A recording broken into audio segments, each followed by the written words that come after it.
నన్ను వెన్ను పోటు పడిచిన నిన్ను, నాదెండ్ల భాస్కరరావు అనుచరుడైన నిన్ను ఎమ్మెల్యేగా, ఎంపీగా, ఎమ్మెల్సీగా ఏ ఎన్నికల్లో పోటీ చేసినా వేలాది మంది కాంగ్రెస్ పార్టీ కార్యకర్తలు నిన్ను భుజాల మీద మోసిన మాట నిజం కాదా?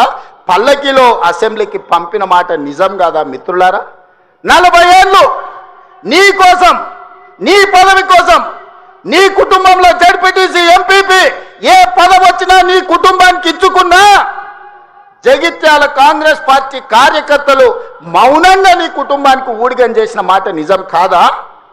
గ్రామంలో ఉన్నోడు గ్రామంలో ఉండాలి, మండలంలో ఉన్నోడు మండలంలో ఉండాలి, జిల్లాలో ఉన్నోడు నియోజకవర్గంలో ఉన్నోడు నియోజకవర్గంలో ఉండాలని పాపంది చేసింది నువ్వు కాదా?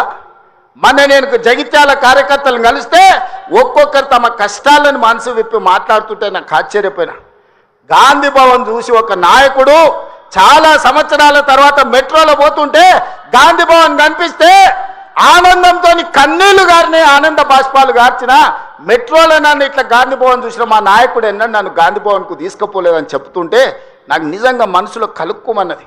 ఇట్లాంటి కర్కోటకులైన నాయకులు ఉంటారా అని. అలాంటి నాయకుని కూడా జగిత్యాల ప్రజలు 14 సార్లు బీమా ఇస్తే ఎన్నో సార్లు ఓడిపోయినా వదలకుంటేనే ఆయన వెనకాల నిలబడి, ఆయన అండగా నిలబడి ఆయనను భుజాల మీద మోస్తే ఒక్క ఏడాది పదవి లేకపోతే మీ గుండెల మీద దాన్ని మిమ్మల్ని మోసం చేసి పారిపోతాడా అని నేను అడుగుతున్న మిత్రులారా. ఇది న్యాయమా? ఇదేనా నీ జాతి, నీ నీతి? ఈ వయసులో నువ్వు 40 ఏళ్ళు నీ జెండా మోసి నిన్ను మోసిన కార్యకర్తల గుండెల మీద దాన్ని మోసం చేసి శత్రువు సంతను చేరుతావా?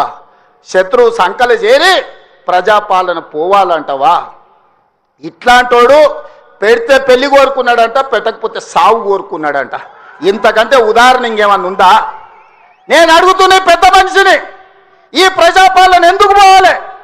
10,000 కోట్ల రూపాయల ఆడబిడ్డలకు మహాలక్ష్మి పథకం ద్వారా ఆర్టీసీలో ఉచితంగా అమ్మవారిని దర్శించుకోవాలన్నా, అమ్మగారి ఇంటికి పోవాలన్నా మా అక్కలందరినీ ఆర్టీసీలో ఉచితంగా ప్రయాణం ఇచ్చినందుకు ప్రజాపాలన పోవాలనా?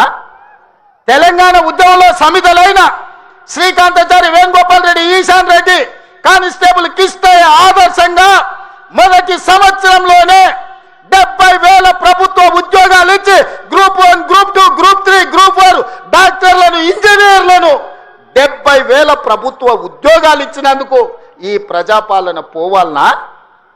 ఆనాడు ఒరేస్తే ఉరేసుకున్నట్టే అని మాట్లాడిన నువ్వు నీ ఫామ్ హౌస్లో 150 ఎకరాలలో ఒరేసుకొని 4,200 రూపాయల క్వింటాలు అమ్ముకొని నువ్వుంటే, రైతులు ఆత్మహత్యలు చేసుకుంటుంటే 8,000 కొనుగోలు కేంద్రాలను తెరిచి ఉత్తమ్ కుమార్ రెడ్డి గారు 2,58,00,000 మెట్రిక్ టన్నులు ప్రతి సంవత్సరం ఒడ్లు కొన్నందుకు ప్రజాపాలన పోవాలనా? సన్నబియ్యం, సన్న ఒడ్లు వండించి సంటి పిల్లలకు సన్నబియ్యం తినిపిస్తున్నందుకు ప్రజాపాలన పోవాలనా? 3,15,17,00,000 మంది ఈరోజు సన్నబియ్యం తింటున్నందుకు ప్రజాపాలన పోవాలనా? ఇవాళ పేదవాళ్ళు డబుల్ బెడ్రూమ్ ఇల్లు లాంటివి, డబ్బా ఇండ్లు వద్దంటివి, కొడుకు కోడలు ఉంటే ఏడ ఉంటారంటివి, అల్లుడు బిడ్డ పండుగ కొత్త ఏడవంటారంటివి, కుక్క పిల్ల గొర్రె పిల్ల ఉంటే ఏడ కట్టేయాలంటివి. నేను అడుగుతున్న ఈడు ఉన్న మా యువకులను, మీ ఊర్లో డబుల్ బెడ్రూమ్ ఇల్లు వచ్చిందా? ఆ దరిద్రుడు మీకు ఇల్లు ఇచ్చిందా? 10 ఏళ్ళు మీకు ఇల్లు ఇవ్వలే కానీ ఎర్రవల్లి ఫామ్ హౌస్లో 1000 ఎకరాలలో ఆయన గడి నిర్మించుకున్నాడు.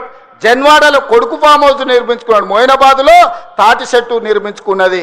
శంకర్పల్లిలో ఆయన బిడ్డ నిర్మించుకున్నారు ఫామ్ హౌస్లు. ఉండడానికి గడిగా ప్రగతి భవన్ కట్టుకున్నాడు. వాస్తు సక్క లేదని సచివాలయాన్ని కట్టుకున్నాడు.